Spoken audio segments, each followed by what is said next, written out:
샬롬, 말씀과 함께하는 새로운 날입니다. 기도하고 시작하겠습니다. 사랑하는 주님 감사합니다. 오늘도 하나님의 말씀 앞에 나아갑니다. 우리를 말씀으로 가르치실 성령 하나님의 지혜와 또 계시를 구합니다. 오늘도 우리를 말씀으로 인도해 주십시오. 예수님의 이름으로 기도합니다. 아멘. 오늘은 요한계시록 7장 1절부터 17절까지 말씀입니다. 말씀 듣고 오겠습니다. 제7장. 이일 후에 내가 내 천사가 땅 내 모퉁이에 선 것을 보니 땅의 사방의 바람을 붙잡아 바람으로 하여금 땅에나 바다에나 각종 나무에 불지 못하게 하더라. 또 봄에 다른 천사가 살아계신 하나님의 인을 가지고 해 돋는 데로부터 올라와서 땅과 바다를 해롭게 할 권세를 받은 내 천사를 향하여 큰 소리로 외쳐 이르되, 우리가 우리 하나님의 종들의 이마에 인치기까지 땅이나 바다나 나무들을 해하지 말라. 내가 인침을 받은 자의 수를 들으니 이스라엘 자손의 각 지파 중에서 인침을 받은 자들이 14만 4천이니 유다 지파 중에 인침을 받은 자가 1만 2천이요 루벤 지파 중에 1만 2천이요 갓 지파 중에 1만 2천이요 아셀 지파 중에 1만 2천이요 납달리 지파 중에 1만 2천이요 므낫세 지파 중에 1만 2천이요 시므온 지파 중에 1만 2천이요 레위 지파 중에 1만 2천이요 이사갈 지파 중에 1만 2천이요 스불론 지파 중에 1만 2천이요 요셉 지파 중에 1만 2천이요 베냐민 지파 중에 인침을 받은 자가 1만 2천이라.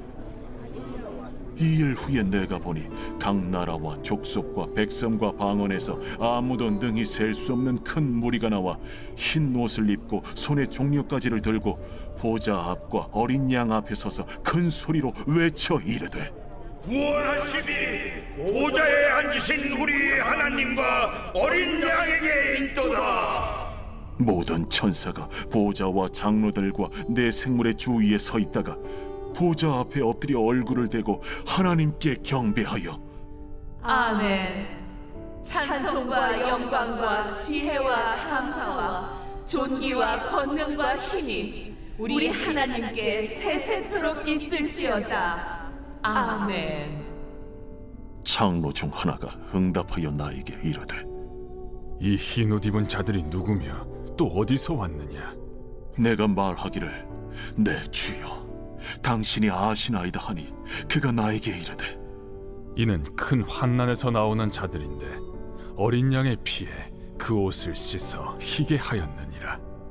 그러므로 그들이 하나님의 보좌 앞에 있고 또 그의 성전에서 밤낮 하나님을 섬기매 보좌에 앉으신 이가 그들 위에 장막을 치시리니 그들이 다시는 줄이지도 아니하며 목마르지도 아니하고 해나 아무 뜨거운 기운에 상하지도 아니하리니 이는 보좌 가운데에 계신 어린 양이 그들의 목자가 되사 생명수 샘으로 인도하시고 하나님께서 그들의 눈에서 모든 눈물을 씻어 주실 것임이라. 아멘. 요한계시록 7장은 어린 양이 6번째 인, 7인이 있었잖아요. 그 중에 6개를 뗐죠. 그리고 7번째 인을 떼시기 전에 하늘에서 벌어지는 놀라운 광경을 보여주는 것이 7장입니다. 큰 무리가 흰옷을 입고 손에 종려가지를 들고 보좌 앞과 어린 양 앞에서 찬양하는 내용, 우리가 비전이라고 하는 찬양에 이 성경 구절이 담겨 있거든요. 계시록 7장에 많은 논란이 되고 있는 14만 4천 명에 대한 내용도 여기 나오죠. 자, 이제 심판이 시작되면 성도들은 어떻게 될까요? 요한계시록 7장의 1절부터 8절은 그 질문에 대한 답이라고 할 수 있습니다. 이스라엘이 출애굽하기 전에 하나님께서 이집트에 10번째 재앙을 내리셨죠. 그때 하나님께서 문설주에 양의 피를 바른 이스라엘 자손을 구원하셨던 것처럼 참 이스라엘의 12지파를 상징하는 14만 4천 명 상징의 숫자라고 그랬잖아요. 이 상징적인 숫자의 성도들, 이 14만 4천 명의 성도의 이마에 인을 치는 거예요. 도장을 찍는 거죠. 그것이 하나님의 보호하심의 표가 된다는 거예요. 그리고 이어지는 요한계시록 7장 9절부터 시작되는 말씀은 장차 구원받아 하나님의 보좌 앞에서 찬양하게 될 성도들의 모습을, 미래의 모습을 미리 보여주는 거죠. 이렇게 이야기하는 것을 예상이라고 부릅니다. 앞에 일어날 일이죠. 그래서 1절부터 8절까지가 예상의 형식으로 성도들의 미래를 보여주면서 희망과 격려를 전달해주는 어떤 막간극, 이렇게 표현할 수 있습니다. 요한계시록 6장 17절에 아주 중요한 질문이 나옵니다. 질문을 한 사람들은 위에서 설명을 드렸던 땅의 왕들, 고관들, 장군들, 또 부자들, 세상 권력을 손에 쥔 자들, 모든 종들, 자유인들입니다. 그들이 외친 질문에 대한 대답이 요한계시록 7장이라고 할 수 있는데요. 질문이 뭐였을까요? 6장 17절, 그들의 큰 진노의 날이 이르렀습니다. 누가 이것을 버텨낼 수 있습니까? 이게 질문이었어요. 이 진노의 날, 심판의 날이 왔는데 누가 버티고 누가 견딜 수 있습니까? 대답이 오늘 본문에 14만 4천 명이라는 머리에 인침을 받은 사람들, 그들이 큰 진노의 날이 이르러도 견딜 수 있다, 이런 말씀을 해주고 계시는 거죠. 그래서 인침을 받은 14만 4천 명, 이것은 세상을 심판하기 전에 하나님께서 주시는 마지막 기회와 같습니다. 하나님께서 세상을 심판하시기 전에 회개하는 사람의 이마에 도장을 찍어 주시는데, 하나님께서 천사들에게 구원받을 백성 이마에 인을 칠 때 전쟁이 일어나지 않게 하라, 이 명령하시는 내용이죠. 여러분, 요한계시록 7장에 나오는 이 14만 4천을 신천지에서는 자기들 12지파라고 말해요. 요한계시록 7장 4절에서 8절에 나오는 이 14만 4천 명은 문자적으로 해석하면 안 되는 거예요. 요한계시록은 뭐라고요? 암호로 되어 있다고 했잖아요. 여기서 말하는 12지파 역시 야곱이 낳은 12아들이 의미하지 않아요. 14만 4천 명은 유대인들의 계산법으로 하면 다른 방식으로 설명할 수 있어요.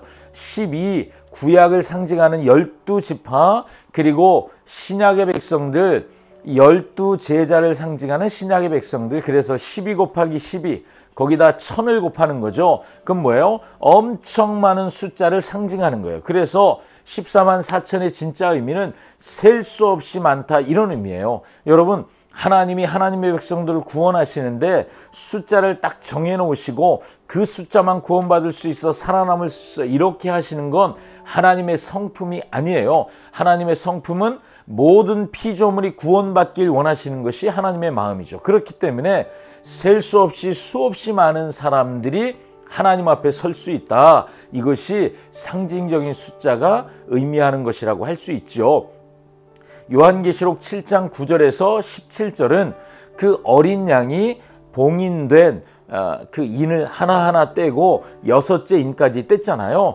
7째 인을 떼기 전에 일어난 일 중에 큰 무리와 모든 천사가 어린 양을 찬양하고 경배하고 고백하는 그 내용, 또 장로 중에 하나가 흰옷 입은 자들이 누구고 어디서 왔는지 선포하는 이런 내용들이 여기 담겨져 있습니다. 모든 천사들은 보좌와 장로들과 내 생물을 둘러서 있다가 보좌 앞에 엎드려 하나님께 경배하면서 외칩니다. 아멘. 찬송과 영광과 지혜와 감사와 존귀와 권능과 힘이 우리 하나님께 영원 무궁하도록 있습니다. 자, 여러분, 이 고백이 누구한테 드렸던 고백이라고요? 도미티아누스 황제가 나한테 이렇게 고백해 라고 명령했던 고백이에요. 그런데 지금 요한계시록을 통해 1세기의 교회에 하나님이 뭘 말씀하시는 거예요? 그건 황제에게 돌아갈 고백이 아니라 오직 하나님만 받으실 찬송과 영광과 지혜와 감사와 존귀와 권능과 힘이 하나님께만 있습니다. 이 고백이 합당하다는 거죠. 그때 장로들 가운데 한 사람이 요한에게 물었습니다. 흰 두루마기를 입은 사람들은 누구며 어디에서 왔습니까? 요한이 대답했습니다. 장로님이 잘 알지 않으십니까? 그때 장로가 요한에게 대답해 주는 거예요. 이 사람들은 큰 환난을 겪고 남은 사람들, 그들은 어린 양이 흘리신 피에 자기들의 두루마기를 빨아 희게 했던 사람들, 그래서 그들은 하나님의 보좌 앞에 있고 하나님의 성전에서 밤낮 그분을 섬기고 있습니다 하는 고백을 장로가 해주게 되죠. 흰옷 입은, 그 두루마기를 그 보혈로 빨아낸, 그러니까 구원받은 흰옷 입은 백성들, 그들이 14절부터 16절까지 보니까 큰 환난을 겪어낸 사람들이에요. 어린 양이 흘리신 피에 자기들의 두루마기를 빨아낸 사람들이잖아요. 다시는 줄이지 않고 목마르지 않을 사람들, 어떤 것도 그들을 괴롭히지 못할 사람들이라고 말하고 있습니다. 보좌에 앉으신 분께서 주시는 축복이 15절부터 17절까지 기록되어 있죠. 흰옷 입은 자들을 덮는 장막이 되어 주실 것이고, 다시는 줄이고 목마르지 않도록 보좌에 앉으신 분 누구예요? 하나님께서 은혜를 베풀어 주실 것입니다. 또 하나님께서 그들의 눈에 눈물을 말끔히 씻어 주실 거예요. 그분이 우리 하나님 되시는 거죠. 그래서 오늘 우리가 묵상을 하며 이걸 생각해 볼 필요가 있는데, 첫 번째는 우리는 내가 누구인지 정확히 알아야 됩니다. 내가 누구인지 아는 것이 고난을 이기는 출발이 돼요. 우리는 하나님이 인치심으로 보호함받는 바로 그 사람들입니다. 두 번째, 우리가 생각할 것은 현재의 고난을 어떻게 대할 것이냐, 인내함으로 이 고난을 이겨낼 수 있다는 거예요. 우리는 믿음으로 현재의 고난을 이겨낼 힘을 얻습니다. 세 번째는 우리의 싸움의 대상이 누구인지 분명히 알아야 됩니다. 우리의 싸움의 대상이 핍박받는 그리스도인들이라고 했잖아요. 그들의 싸움의 대상은 로마 제국과 황제가 아니라는 거죠. 그들의 싸움의 대상은 공중의 권세 잡은 자 사탄이라고 하나님은 정확히 말씀해 주시는 거예요. 유다의 사자이신 예수님께서 모든 악의 세력을 심판하고 통치하시고 주관하신다는 사실을 믿음으로 인정하는 거죠. 그리고 모든 참된 그리스도인들이 예수님과 함께 누릴 영원한 보장된 안식이 있음을 믿는 거예요. 그것이 고난을 이겨내는 힘이 됩니다. 아멘. 오늘도 하나님 말씀으로 이겨내는 여러분 되시기를 축복합니다. 기도합시다. 사랑하는 주님, 고맙습니다. 내가 누구인지 분명히 아는 것, 그것이 고난을 이기는 출발이 됩니다.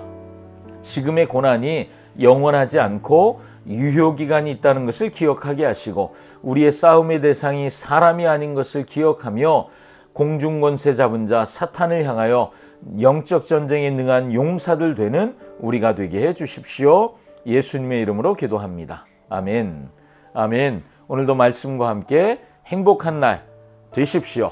샬롬.